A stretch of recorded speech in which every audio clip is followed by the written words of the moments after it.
Hello, I'm Medium MD Tank, and welcome to another Advanced Wars by Web replay analysis. Today we have a game again from Quack Cup 2, which was played in 2023, and the theme of the tournament is maps based on Shadows Chase You Endlessly, which is a great map by Aerob. And so if you're familiar with that map and you're looking at this one, you might think something's a little off. You're correct. It is rotated 90 degrees. The name of this map is Chasing Shadows in Magville, and the original tile set had a Fire Emblem theme. I don't quite know how to display that, but that was taken from it's just a tile set edit of the map Shadows Chase You Horizontally. So, yeah, that makes sense. For reference here, I can show the map, the original map. Yep, so normally you have the islands at the top and bottom, but now they're on the left and right. Cool. So this is also a tag CO's game, so you have two COs. You can hit the tag button to switch between them. Your off CO gains some power as well. I didn't go too much into the tag in the last game because there was so much going on, and it was a Von Bolt Addermere, which is pretty straightforward as far as tags go. You know, it can be a pretty wacky format, but you know, it helps spice up this map. And you get to play Rachel again, because normally she's banned in Tier 3, but I guess she's fair enough for tags. And in fact, you know, with this tag matchup specifically, I think Andy can do a lot of work in repairing damage from either Covering Fire or Urban Blight. So the Rachel Kindle player has to stagger their powers very well in order to keep damage on the Andy player.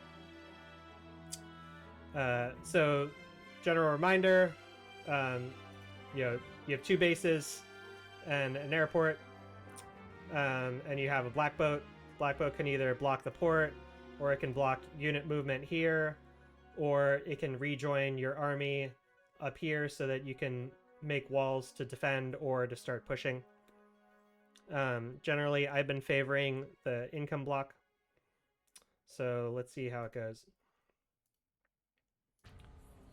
So just starting off, you know, very standard block on both sides here.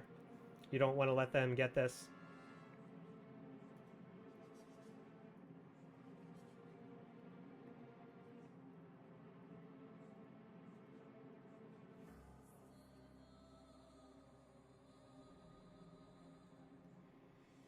And so here again, I block to... I guess it doesn't really delay the airport. I'm not sure if it's actually correct or not to do this block.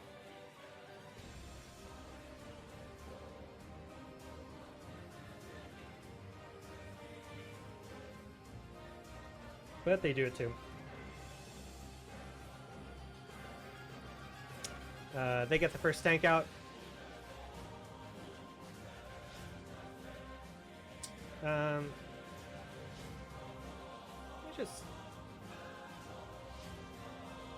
Yeah, so they have 10,000.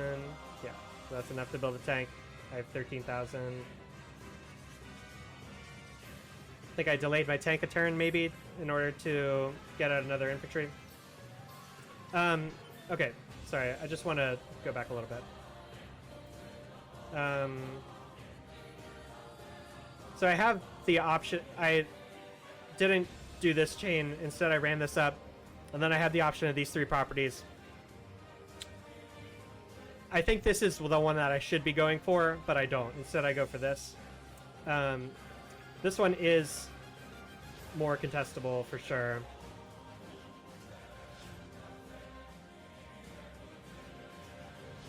It's rare that my opponent is going to get this, and they're never going to get this, I think. But this one can be denied.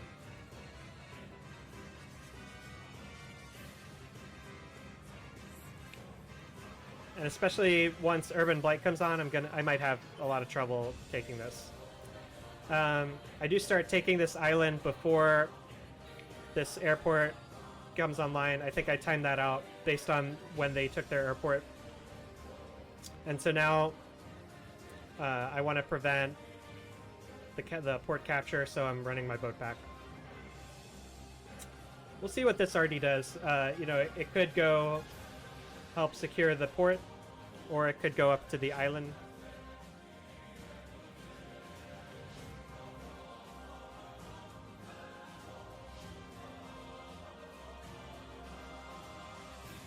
And see, here's the problem with not taking this, is they can park their tank on it.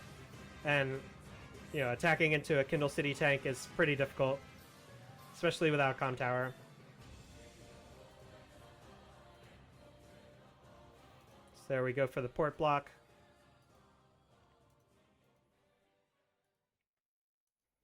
Time to get the airport.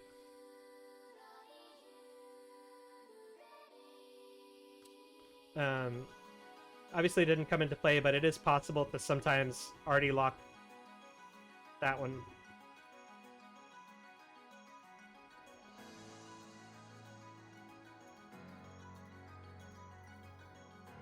And so now they're starting to go to this island. And they built this copter here. So I'm going to lose this unit, or at least get it damaged if I want to take that property. And it's probably going to get retaken. So I retreated out.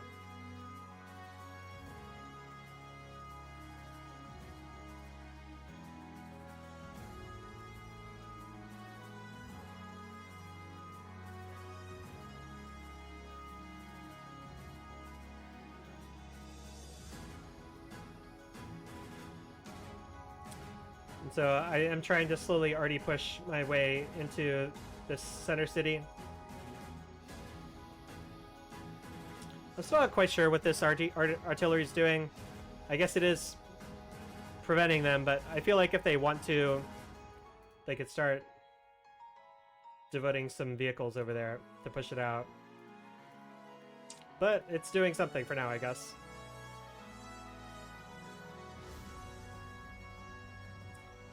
And yeah, they go back for the block. And they did make a preemptive anti-air, which can be good, but they didn't really pressure my airport with it. They can go defend this guy.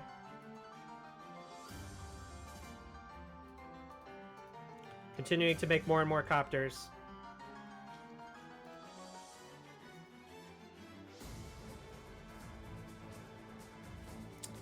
Copter tank versus copter anti-air.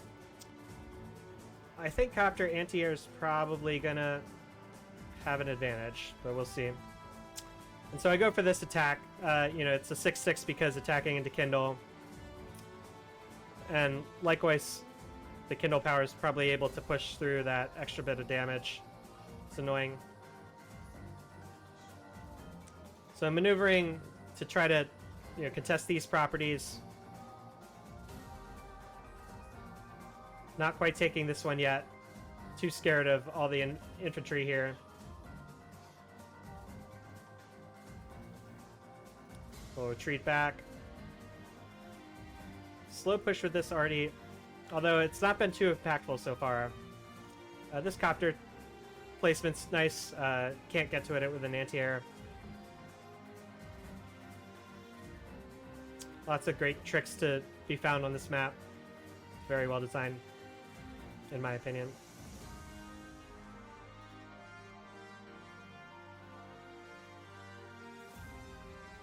See more copters. They're up to 4.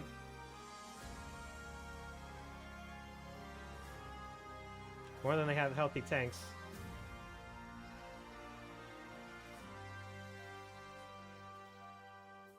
And so here I'm sensing some weakness. And also, you know, just being on the cities is so important in these Kindle mirrors.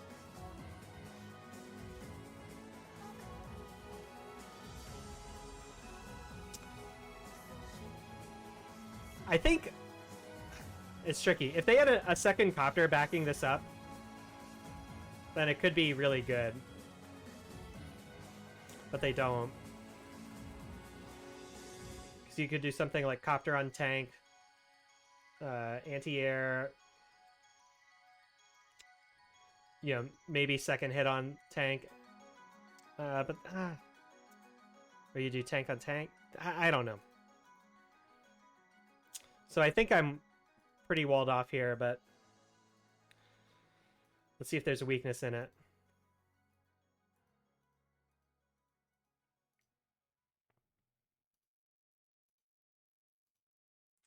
So they get the con tower, and yeah, they feel like this position's weak enough to attack in. 6/6 from Kindle.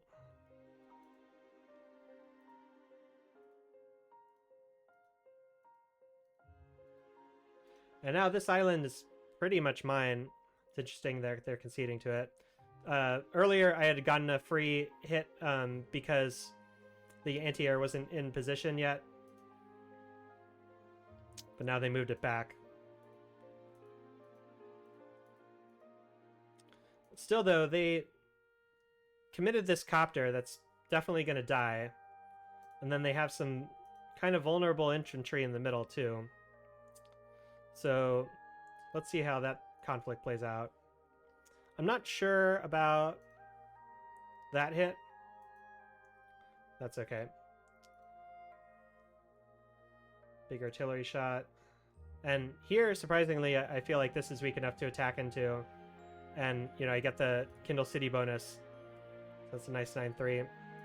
And you're able to finish off. So now there's no... Well, tank could reach this.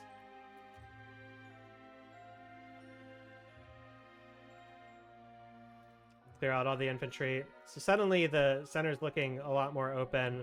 And it's looking like they have a lot of units kind of, you know, over here, but not able to do much fighting.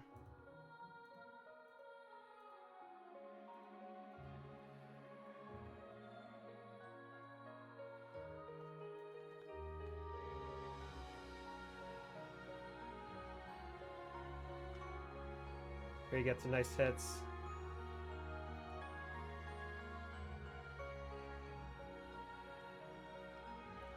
Okay. So they're going in with their anti-air, and it's time for Urban Blight. So that's going to delay this capture. This one knocks down some of my vehicles. You know, makes it harder to capture here. But this looks kind of manageable. Yeah, that's kind of rough. Maybe the artillery should have been parked like here or something.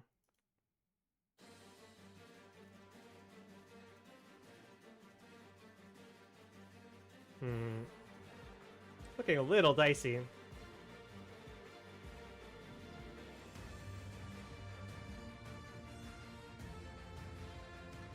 Okay, now it's my turn to clap back. I guess I have the option of High Society. We'll see if I do that or if I do the Urban Blight. Urban Blight time. I probably should have done it before this attack. I might have been able to just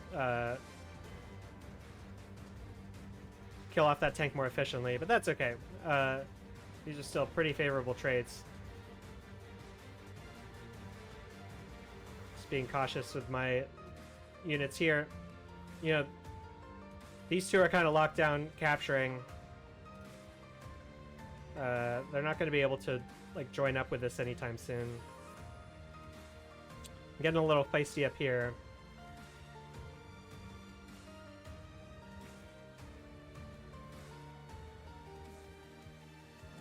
And yeah, the anti-air had moved away, so I was able to clear that here.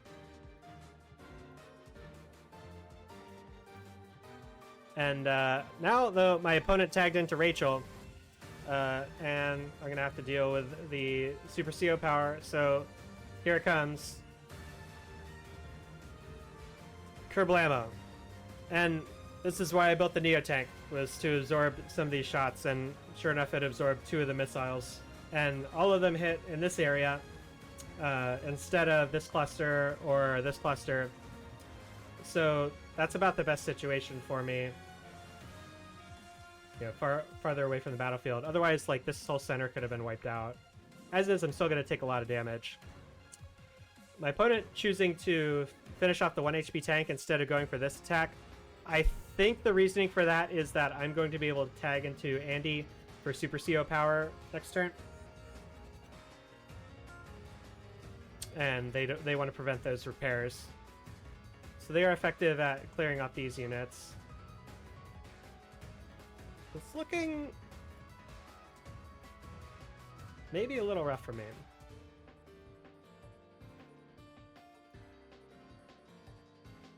And they build a bomber. So the bomber theoretically counters the Neotank, but you have to be very deliberate with your movements, and you have to really work to get value out of them sometimes. Because they can be chased off by a cheaper anti-air fighter. And now I make that attack, and it's time for Andy Super CO power, hyper upgrade. This is going to heal the Neotank all the way up to full.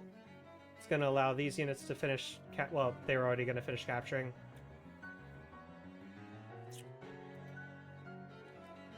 And now it's time to do some damage. And my opponent doesn't have Andy to heal this back up.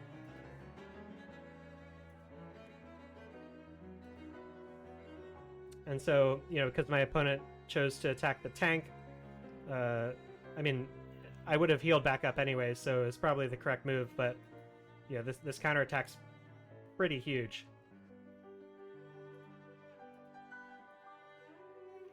They're going to have to build another anti-air.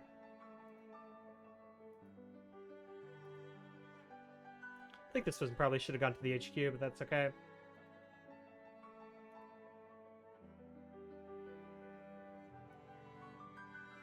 So let's see how they can respond. They finally get these. Get a little ahead on income. And they Urban Blight me, but it doesn't hit the Neotank. These don't matter very much. And these just came out of base and can repair, so I can weather that storm pretty well. That is painful. Yeah. Kindle's... It's not just the 3 to everything, it's the increased city firepower as well.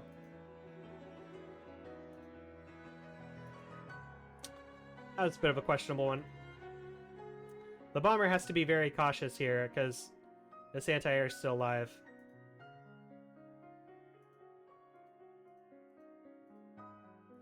And so there's a... This is seeming more defensive at this point. You can maybe start trying to push in, but you don't really have the units for an HQ push. And so now I'm back into Kindle, and I have Urban Blight up.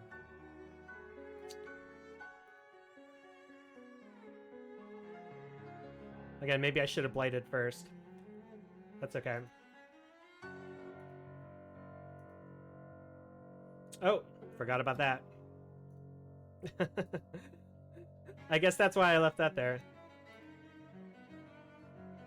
And now the Neotank's running away from the bomber.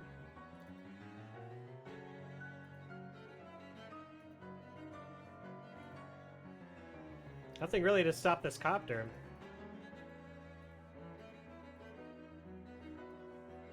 And I built the fighter to start totally zoning out the bomber.